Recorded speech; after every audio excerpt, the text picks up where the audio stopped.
দেখি আপনি ইসলাম সম্পর্কে কতটুকু জানেন। এই চারটির মধ্যে কয়টি প্রশ্নের সঠিক উত্তর দিতে পারেন কমেন্টে জানান। 1 নম্বর প্রশ্ন, কোন নবীর উম্মতদের বানরে পরিণত করা হয়েছিল?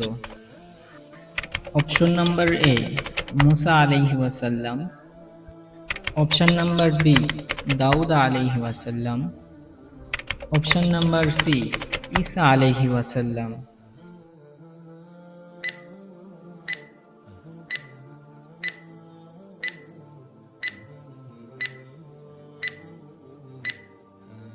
এই প্রশ্নের সঠিক উত্তর হলো অপশন নাম্বার বি, দাউদ আলাইহি ওয়াসাল্লাম।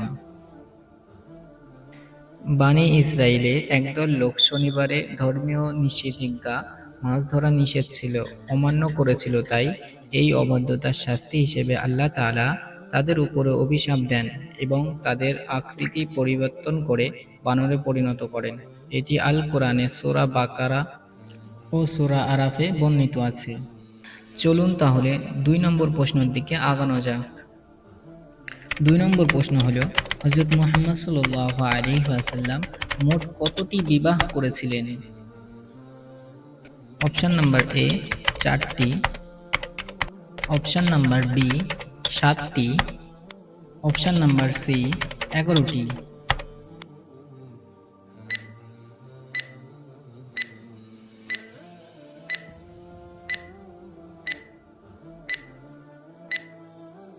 এই প্রশ্নের সঠিক উত্তর হলো অপশন নাম্বার সি 11টি।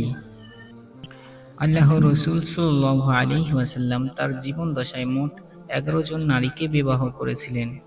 তাদেরকে উম্মাহাতুল মুমিনিন বা মুমিনদের মা বলা হয়। চলুন তাহলে 3 নম্বর প্রশ্নের দিকে আগানো যাক। 3 নম্বর প্রশ্ন হলো, বদরের যুদ্ধে মুসলমানদের পতাকার রং কি ছিল? অপশন নাম্বার এ লাল, অপশন নাম্বার বি কালো, অপশন নাম্বার সি সাদা।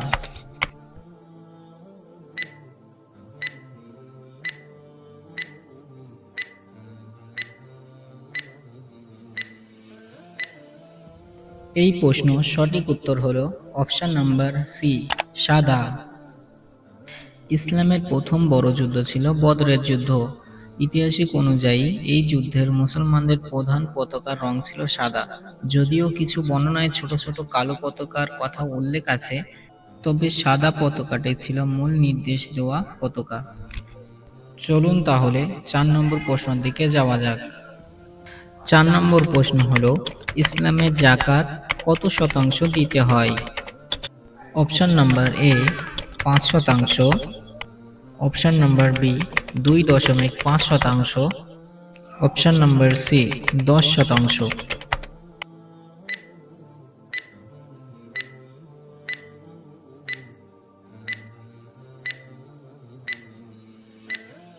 এই প্রশ্ন সঠিক উত্তর হলো অপশন নাম্বার বি 2.5%। ইসলামে নিসাব পরিমাণ একটি নির্দিষ্ট সীমা সম্পদের মালিক হয়ে গেলে তার উপরে যাকাত ফরজ হয়ে যায়। ভিডিও ভালো লাগলে ভিডিওটি একটি লাইক করবেন এবং চ্যানেলটিকে সাবস্ক্রাইব করবেন এবং ফেসবুক থেকে দেখলে ফলো করবেন।